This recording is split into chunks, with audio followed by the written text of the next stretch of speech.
Welcome to On the Burner.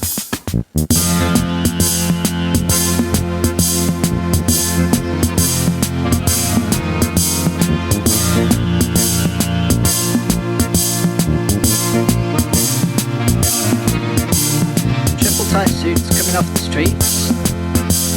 Pockets full of money, 7 days a week. Acting like that, bro.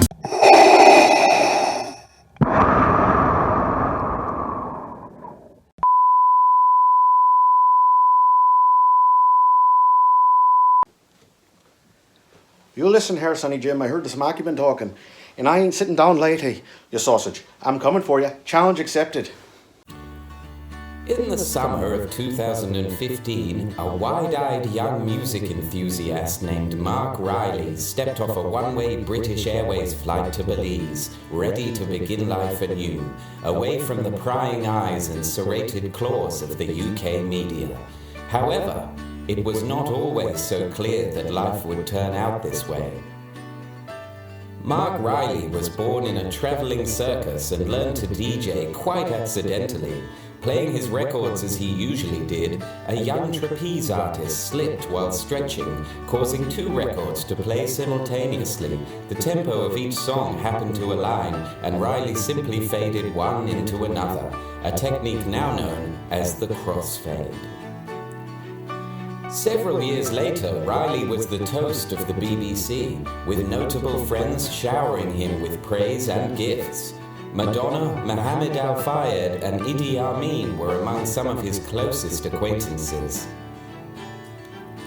However, it was not to last. In the summer of 1990, Riley's secret addiction had reached frightening new depths. He was once caught in Carn-Glaze caverns sewing hundreds of hollowed-out fish together in the hopes of creating a submersible with which he could journey to the center of the earth in order to, in his own words, taste the very essence of things. It was at this time that his good friend and mentor, David Bowie, stepped in and offered help in the form of a small electric scooter and enrollment in a 12-step program. In an incredible return to form, Mr. Riley now hosts 17 different radio shows across the world, one of which being his late-night love marathon on BBC Radio 6 Music every single day. Love, light, and continued success to you, Marc, from Warmduscher and myself, Dr. Alan Goldfarb. Thank you.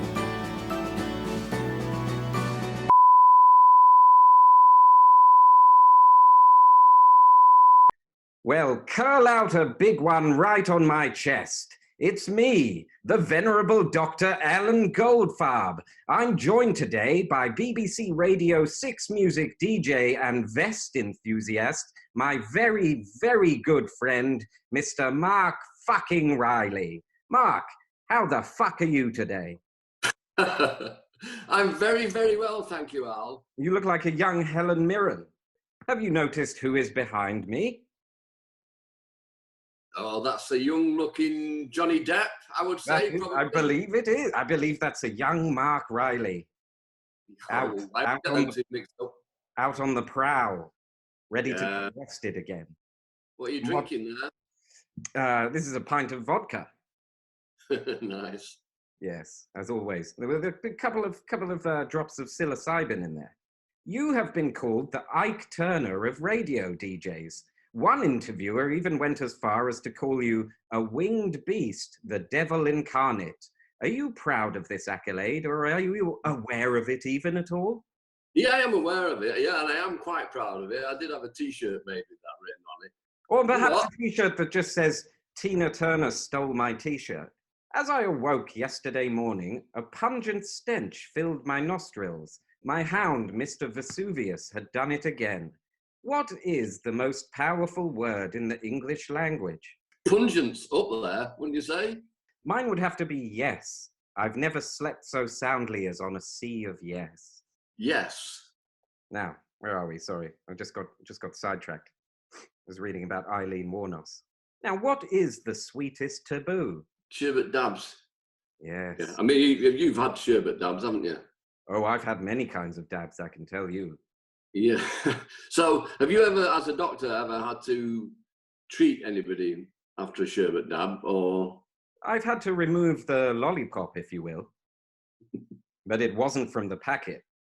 I have a beautiful image of present-day Marc Riley reclining in a wing-back chair, shirtless, dulcet tones emanating from a worn nylon string guitar into the cool Manchester air.